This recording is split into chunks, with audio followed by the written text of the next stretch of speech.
Perkenalkan, saya sendiri Serli Rohalia dengan NIM 2430103069 dan rekan saya Rizka Aulia Khairani dengan NIM 2430103063. Kami akan membahas tentang perencanaan pendidikan di masa depan.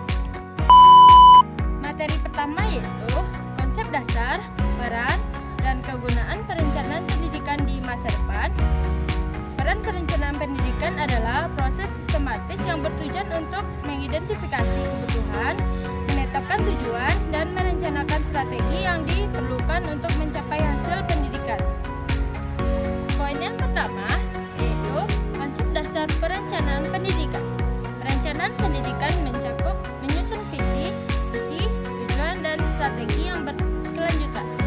Tujuan utamanya adalah untuk meningkatkan kualitas sumber daya manusia dan mempersiapkan individu yang menghadapi tantangan sosial dan ekonomi. Prinsip-prinsip perencanaan pendidikan. Yang pertama, ada interdisipliner, yaitu menggabungkan berbagai disiplin ilmu dalam merancang kurikulum. Yang kedua, ada fleksibilitas, yaitu dapat beradaptasi dengan perubahan zaman dan kebutuhan peserta didik. Yang ketiga, ada efektivitas dan efisiensi, yaitu memastikan penggunaan sumber daya yang optimal untuk mencapai tujuan. Yang ketiga, ada efektivitas dan efisiensi, yaitu memastikan penggunaan sumber daya yang optimal untuk mencapai tujuan. Yang keempat, ada objektivitas, yaitu keputusan berbasis data dan fakta yang akurat. Yang kelima, ada kooperatif, yaitu melibatkan semua pihak terkait dalam proses perencanaan. Yang selanjutnya yaitu peran perencanaan pendidikan di masa depan. Peran pendidikan di masa depan akan menghadapi sejumlah tantangan termasuk yang pertama, perubahan teknologi, yaitu mengintegrasikan teknologi dalam pembelajaran untuk meningkatkan akses dan kualitas pendidikan.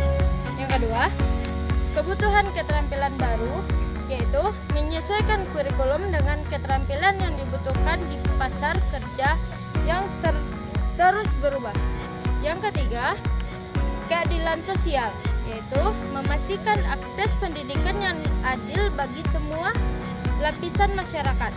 Dan yang keempat, stabilitas, yaitu mengembangkan program pendidikan yang berkelanjutan dan ramah lingkungan. Selanjutnya, penggunaan perencanaan pendidikan. Yang pertama, ada penggunaan sumber daya, yaitu memudahkan pengelolaan sumber daya manusia dan finansial dalam berbagai lembaga. Yang kedua, ada peningkatan kualitas pendidikan, yaitu dengan perencanaan yang baik, lembaga dapat meningkatkan kualitas layanan masyarakat. Yang ketiga, ada evaluasi dan monitoring, yaitu memungkinkan evaluasi berkala terhadap efektivitas program pendidikan dan melakukan penyesuaian jika diperlukan.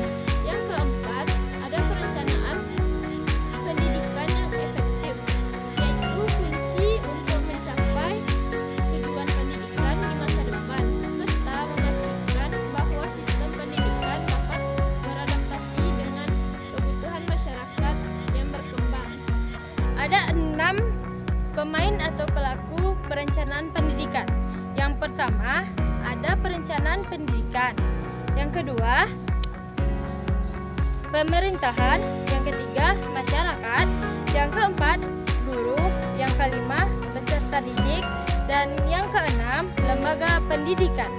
Peran perencanaan pendidikan di masa depan. Yang pertama, ada menjawab tantangan global. Yang kedua, meningkatkan mutu pendidikan.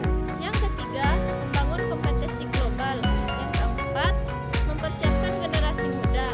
Yang kelima, mengembangkan berbagai macam integrasi. Yang keenam, mewujudkan tujuan pendidikan. Langkah-langkah utama dalam proses perencanaan pendidikan di masa depan.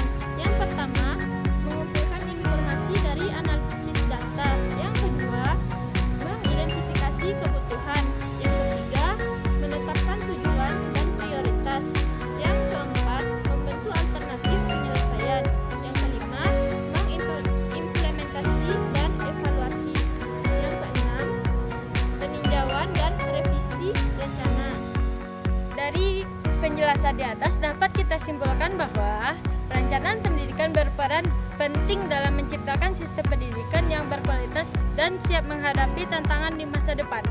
Dengan perencanaan yang baik, pendidikan dapat beradaptasi dengan kemajuan teknologi, perubahan kebutuhan dunia kerja, dan memastikan akses yang adil bagi semuanya. Sekian penjelasan dari kami dari kelompok 13 pamit undur diri. Saya Serli Ronalia dan rekan saya Rizka Ulia Khairani pamit undur diri. Wassalamualaikum warahmatullahi wabarakatuh.